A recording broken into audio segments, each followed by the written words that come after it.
Students, आप सभी लोग आरएस मेंस परीक्षा देने जा रहे हैं और आप में से अधिकतर लोगों ने हो सकता है पिछली बार भी साक्षात्कार दिया हो या इस बार भी साक्षात्कार दे रहे हैं या एक दो बार आपके मेंस दे चुके हैं।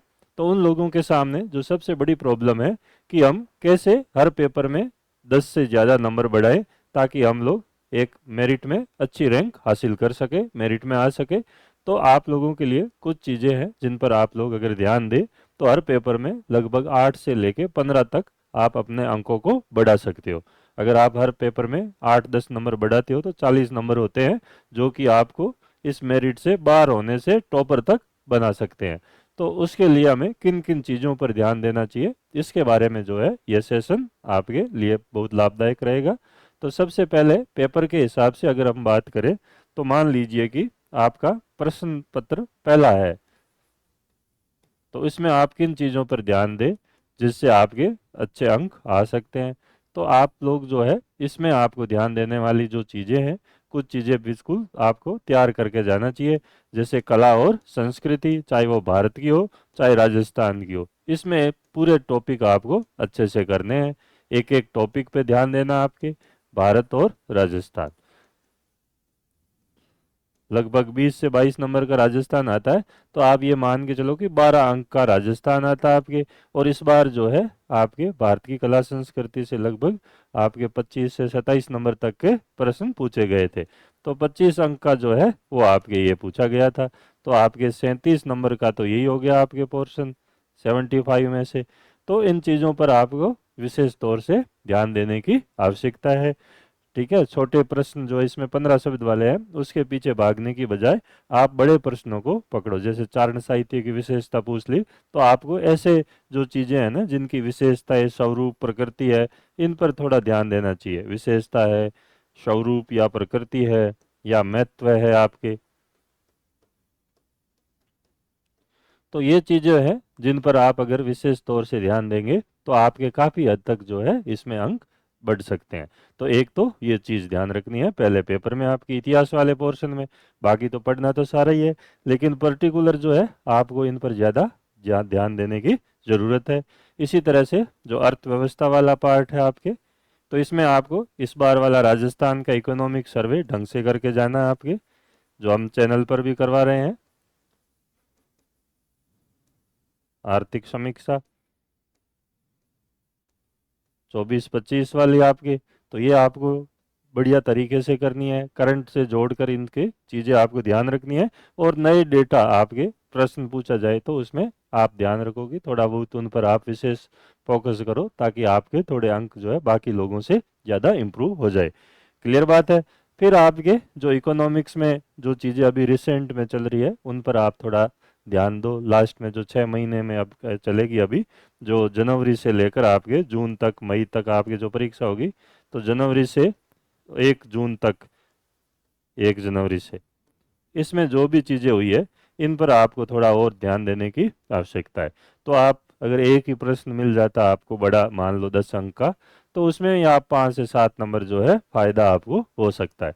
तो इस पर थोड़ा आपको ध्यान देने की आवश्यकता है। जो छोटे वाले पार्ट है, समाजशास्त्र है, लेखांकन है, ये जो पार्ट है आपके,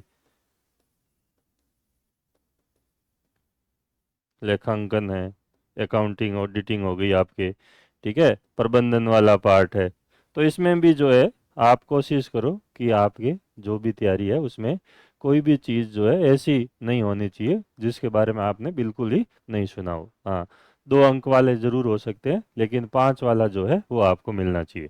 ठीक है, 5 वाले प्रश्न जो है इन तीनों में आपके सही होने चाहिए, क्योंकि 2 इसमें होंगे 10 नंबर के, 10 में से 10, यानी 30 मार्क्स के जो है वो आपके सही होने चाहिए। तो पहले पेपर में आप इन चीज़ों पर ध्यान दे सकते हो। जो दूसरा प्रश्न पत्र है आपके, इसमें आपको टेक्नोलॉजी में जो जितनी भी नई चीज़ है वो आपको विशेष तौर से ध्यान देने की आवश्यकता है, विज्ञान और प्रौद्योगिकी में। और इसके आपके पास में थोड़ा जो अपना कंटेंट है वो आप लोग इसका सुधारो। ठीक है ना, टोलिया सर बहुत ही बढ़िया तरीके से ये चीज़ें पढ़ा रहे हैं। तो बच्चों को काफ़ी हद तक इससे फ़ायदा हो रहा है आपके। और साइंस एंड टेक्नोलॉजी में जितनी भी रिसेंट जो भी चीज़ें हैं टेक्नोलॉजी वाले आप लोगों के सोशल मीडिया तक की चीज़ें सिलेबस में दे रखी है, तो वो आपको विशेष तौर से ध्यान देने की ज़रूरत है। इसी तरह भूगोल वाले में आपके फिर कुछ भी चीज़ें ऐसी नहीं होनी चाहिए जो गलत हो, इसमें आप बहुत ज़्यादा अच्छा स्कोर कर सकते हो। तो ज्योग्राफी के सिलेबस की एक एक चीज़ आपको ध्यान रखनी है, एक एक पॉइंट, ठीक है ना, क्योंकि ये जो है आपके पूरे नंबर दे सकता है आपको, एक मैथ्स की तरह आपको अंक दे सकता है। तो ज्योग्राफी पे आपको विशेष तौर से फोकस करने की ज़रूरत है। और साइंस एंड टेक्नोलॉजी में जो रिसेंट जितनी भी चीज़ें हैं वो, क्योंकि बेसिक जनरल साइंस जो है वो आपके आरएस मेंस में हर बार पूछी गई है, लेकिन अब की बार हो सकता है कि टेक्नोलॉजी वाले पार्ट से आपको ज़्यादा प्रश्न पूछे जाए, और उसमें भी नई टेक्नोलॉजी, तो उसको बिल्कुल तैयार करके जाना आपको। तो ये चीज़ें आपको बेसिक तो करनी है, लेकिन इसमें जो है नई चीज़ों पर आपको ध्यान देने की आवश्यकता है। नीति शास्त्र में जो है आपके इस बार जो है आपके गांधी जी से प्रश्न आने की पूरी संभावना है, ठीक है, ये आपको ध्यान रखना है। गांधी जी है, गीता है, भगवत गीता, इनसे बड़े प्रश्न जो है वो आपके बन सकते हैं, और भारतीय नीति शास्त्र से। तो इन पर आपको थोड़ा बहुत और विशेष तौर से फोकस करने की आवश्यकता है। तो इससे भी आप जो है मान लीजिए कि 3-4 नंबर एथिक्स में आपके अच्छे स्कोर हो जाता है, 3-4 नंबर का इसमें हो जाता है, तो फिर 7-8 नंबर जो है सेकंड पेपर में भी आसानी से आप लोग बढ़ा सकते हो। जो तृतीय प्रश्न पत्र है आपके, इसमें जो है दिक्कतें होती है। आपको लोक प्रशासन को बहुत अच्छा करना, जैसे वहाँ ज्योग्राफी आप कर रहे हो, वैसे आप पब्लिक एडमिनिस्ट्रेशन पर ज़्यादा अगर फोकस करोगे तो आपको ज़्यादा नंबर मिलने की संभावना है, क्योंकि पॉलिटी में क्वेश्चंस की कुछ प्रकृति ऐसी होती है जो आपको दिक्कत करती है। हाँ, लोग आपके राज व्यवस्था में जो राजनीतिक गत्यात्मकता है, हमारी क्लास यूट्यूब पे अवेलेबल है, आप लोग देखना, CB यादव सर ने ले रखी है, और टोलिया सर भी इस बार ले रहे हैं। तो ये वाला जो टॉपिक है ना, इस पर आपको थोड़ा सा ध्यान देने की ज़रूरत है, इससे क्वेश्चन आते हैं। जैसे पिछली बार मेंस हुआ था तो हमने कुछ क्लासें करवाई थी, सामान्य बनाम विशेषज्ञ है, ठीक है ना, ग्रेकोनुलाज वाली, वो यूट्यूब पे करवाई थी, और उसमें से एज इट इज़ प्रश्न आए थे फॉर्मूले तक के आपके। तो आपको इस बार भी इन चीज़ों पर थोड़ा सा ध्यान देने की ज़रूरत है, तो आप अपने मार्क्स को काफ़ी हद तक इम्प्रूव कर सकते हो। तो राजनीतिक गत्यात्मक वाला चैप्टर आपके टॉपिक अच्छा होना चाहिए। लोक प्रशासन बिल्कुल बढ़िया करनी है आपको, ठीक है।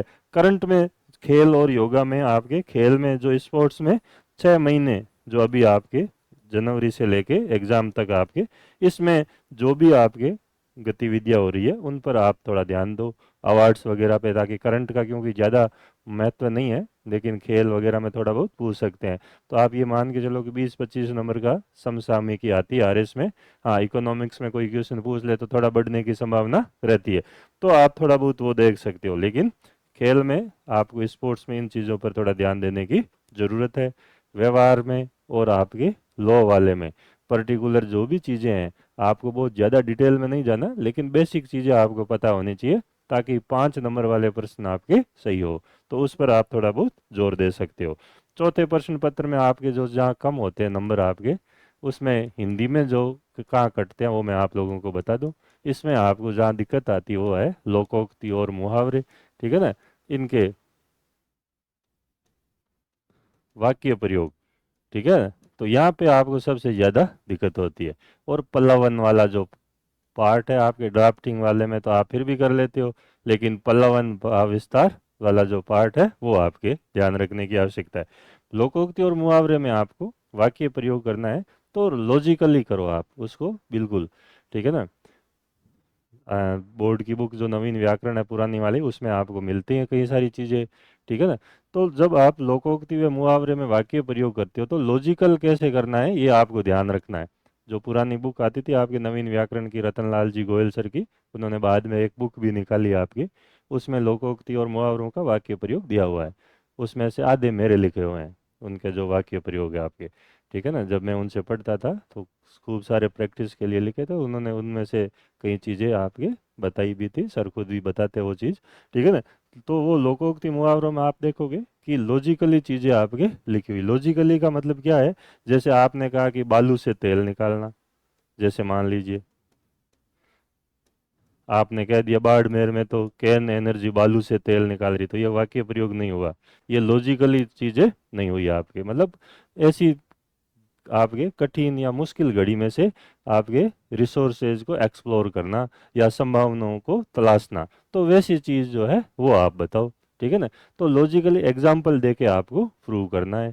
तो आप ये कह सकते हो कि पश्चिमी एशिया के देश पानी की कमी के कारण समुद्री पानी, जो खारा पानी है, उसको मीठा पीने योग्य बनाकर अपना काम चला रहे हैं। ये कुछ वैसी बात है जैसे बालू से तेल निकालना। तो आपकी जो चीज़ें है वो लॉजिकली प्रूव हुई तो आपको नंबर मिलने की संभावना रहती है। इसी तरह ये वाला जो मुद्दा है आपके पल्लवन भाव विस्तार, इसको लेके खूब सारी कन्फ्यूजन है आपके। कई बार जैसे कोई उक्ति दी हुई है तो आपको ये नहीं बताना है कि ये उक्ति किस व्यक्ति ने कही है, ये आना नहीं चाहिए। आपको जब भी आप पल्लवन या भाव विस्तार लिखते हो तो सबसे पहले तो उसका आपको भावार्थ बताना है, पहले वाले पैराग्राफ में कम से कम 2-3 लाइन में। फिर आपको एग्जाम्पल देके अगले 2 पैराग्राफ में वो चीज़ें पुष्ट करनी है कि ये बात ऐसे सही है आपके, ठीक है। और लास्ट में आपको निष्कर्ष में कुछ कोटेशंस वगैरह डाल के उस चीज़ को कंप्लीट करना है, तब जाके ये चीज़ें आपके कंप्लीट होती है। एग्जाम्पल बोलचाल के एग्जाम्पल नहीं, अच्छी कोई कहानी महापुरुषों के या कोई बहुत बड़ी अचीवमेंट के बारे में आपको बताना है, तब जाके आपका पल्लवन जो है वो आपके सही होता है। जैसे कि दुख की पिछली रजनी बीच सुख का विकसता नवल प्रभाव, जैसे ये है आपके, तो आपको बताना है कि किस तरीके से किस व्यक्ति ने कौन सी कठिन परिस्थितियों से निकल कर जो है अपना अचीवमेंट हासिल किया, तो वहाँ 2-3 एग्जाम्पल अच्छे होने चाहिए आपके। तो इस तरीके से कनेक्ट करके आपको बताना, तो बीच में एग्जाम्पल जरूरी है, एक ही चीज़ को बार बार नहीं दोहराना इसमें, ठीक है। इसी तरीके से निबंध लिखते हो तो निबंध में भी जो है पूरा सिस्टमेटिक तरीका होना चाहिए। पहले कोई चीज़ है तो उसको बताओ है क्या, फिर उसके कोई कारण हैं तो उस पर डिस्कस करो, फिर उस समस्या को सुलझाने के क्या प्रयास हो रहे हैं, फिर आके क्या आपके प्रयास किए जा सकते हैं, और लास्ट में क्या संभावनाएं हैं। तो जब सारी चीज़ें आप लेके चलते हो तब आपकी ये चीज़ें कवर होती है, क्लियर होती है और मार्क्स मिलते हैं। तो आप हर पेपर पे थोड़ा सा ध्यान दो कि किस तरीके से मैं इन पेपर में कौन सी चीज़ करूं जिससे मेरे कम से कम कुछ मार्क्स जो है वो बढ़े। आपके हिंदी में सबसे ज़्यादा यही कटते हैं आपके, ठीक है, लोकोक्ति और मुहावरे में। ऐसे ही इंग्लिश में है आपके, जहाँ पे आपको वोकेब में दिक्कत आती है, या फिर आपको जो है टेंस वगैरह सेंटेंस बनाने में प्रॉब्लम आती है।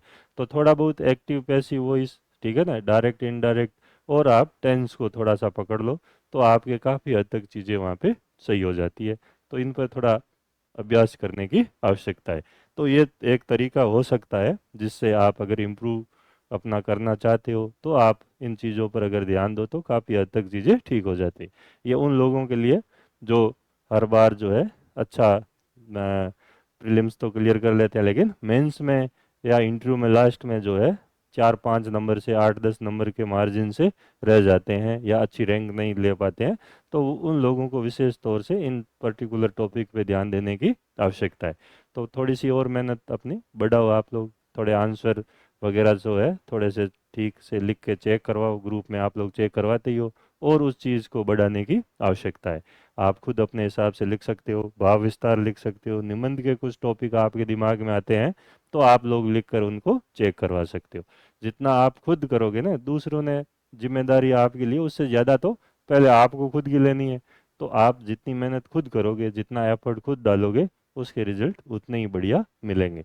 तो ये चीज़ आप पे है, ठीक है ना। आप सब चीज़ें, आजकल यही फैशन चल रही है, सब कुछ कोचिंग वालों पे डाल दो, सामने वालों पे, खुद को कुछ करना नहीं। शॉर्ट नोट्स भी उनको वही बना के दे, याद भी उनको वही करवाए, रटवाए भी वही।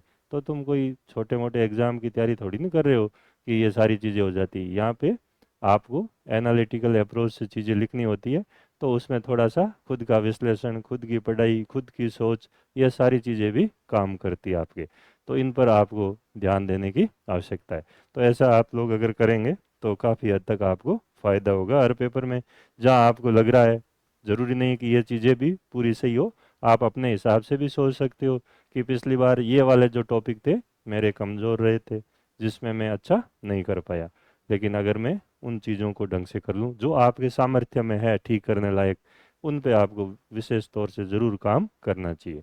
अब मान लीजिए किसी को कोई चीज़ समझ ही नहीं आ रही है, और वो उस चीज़ को लेकर बैठ जाता है तो फिर दिक्कत है। उल्टे आप बाकी चीज़ें कर सकते हो जहाँ पे आप सही तरीके से अगर ध्यान या टाइम दोगे तो अच्छे मार्क्स बन सकते हैं आपके। तो उन चीज़ों पे जहाँ पे आपको लग रहा है कि मैं यहाँ पे थोड़ा एफर्ट करूँ तो मैं कम से कम इस वाले पर्टिकुलर टॉपिक में 4-5 जो है नंबर बढ़ा सकता हूँ। जैसे इतिहास पे काम करूँ, इकोनॉमिक्स पे काम करूँ, पबेड पे काम करूँ, तो मुझे इतना फ़ायदा हो सकता है और ये मेरे सामर्थ्य में है। तो आपको ज़रूर उन चीज़ों पर काम करना चाहिए, क्योंकि आखिर में ये चीज़ें आप खुद ही तय करते हो कि कौन सा पर्टिकुलर सेगमेंट मेरा कमज़ोर रहा है और किस में मुझे ज़्यादा ध्यान देने की ज़रूरत है। तो आप अभी अपना विश्लेषण करो, ठीक है ना। जिन लोगों ने काफ़ी टाइम हो गया और इस एग्ज़ाम को क्रैक नहीं कर पा रहे हैं, ठीक है, खूब सारा दबाव उन लोगों पे, खूब सारी परिस्थितियाँ ऐसी हो चुकी है, तो उससे निपटने का भाई एक ही तरीका है कि आप अपने खुद का मूल्यांकन करो।